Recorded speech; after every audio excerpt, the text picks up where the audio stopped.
Well, my name's Dick Evans. I'm a long-term marijuana law reform supporter, an activist. I'm a lawyer in Northampton, Mass. I concentrate in the area of conservation real estate, actually. We're here today in Boston following the hearing before the Revenue Committee, which had a public hearing on the House 2929, which is titled A Bill to Regulate and Tax the Cannabis Industry. It's a full legalization bill that repeals prohibition in its entirety and substitutes a system of regulation and taxation and licensing and so forth. I was delighted to see what happened today. I think we actually made history today, to be perfectly honest. This is the first time I can recall seeing an actual engagement with a legislator or a policymaker seriously, with no winks, no smirks, no cheap puns, no smiles, no laughter, serious discussion about repealing marijuana prohibition and replacing it with a system of regulation and taxation. It was mind-boggling to see that occur. I know this subject is being discussed seriously in California.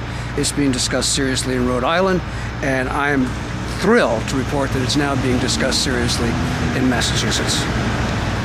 I pointed out to the committee that whatever you think about marijuana, whether you like it or you hate it, you despise it, you fear it, or if you're indifferent about it, it's undeniable in 2009 that marijuana has become inextricably embedded in our culture. It is ubiquitous, which means everywhere, and it is ineradicable. And those are the bedrock premises upon which this notion of prohibition, of repeal, stands.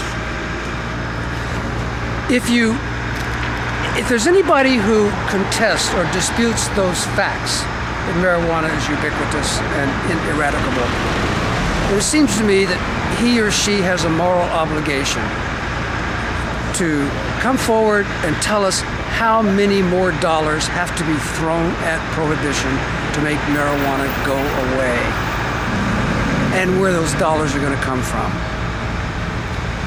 But if you accept those facts, that marijuana is ubiquitous and ineradicable, then too you have an obligation to come forward and suggest how we as a society can curb abuse, how we can protect the public health and safety, and how we can eliminate the crime and violence associated with illicit drug trafficking.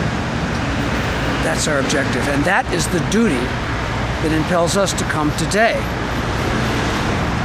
What we did today was ask the committee to put on their green eye shades and closely scrutinize marijuana prohibition, keeping in mind that the revenue prospect from this commodity may very well be comparable to that which they are now expecting to get from casinos, and even that is speculative.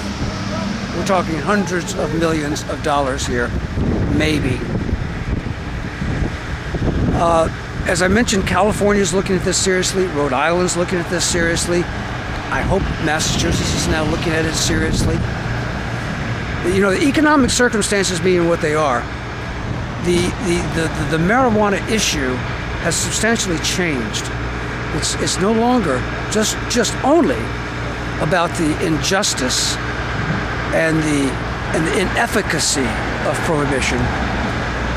Now it's about the obsolescence and the unaffordability of prohibition.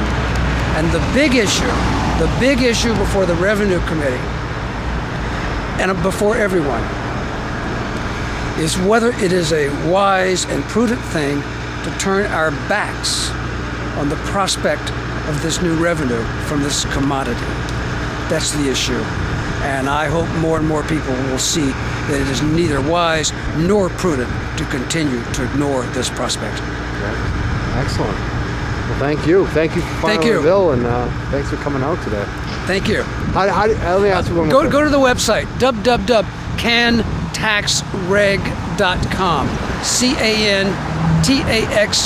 CANTAXREG legalization.com. Lots more on this issue there. See you there. All right. Thanks a lot, Dick.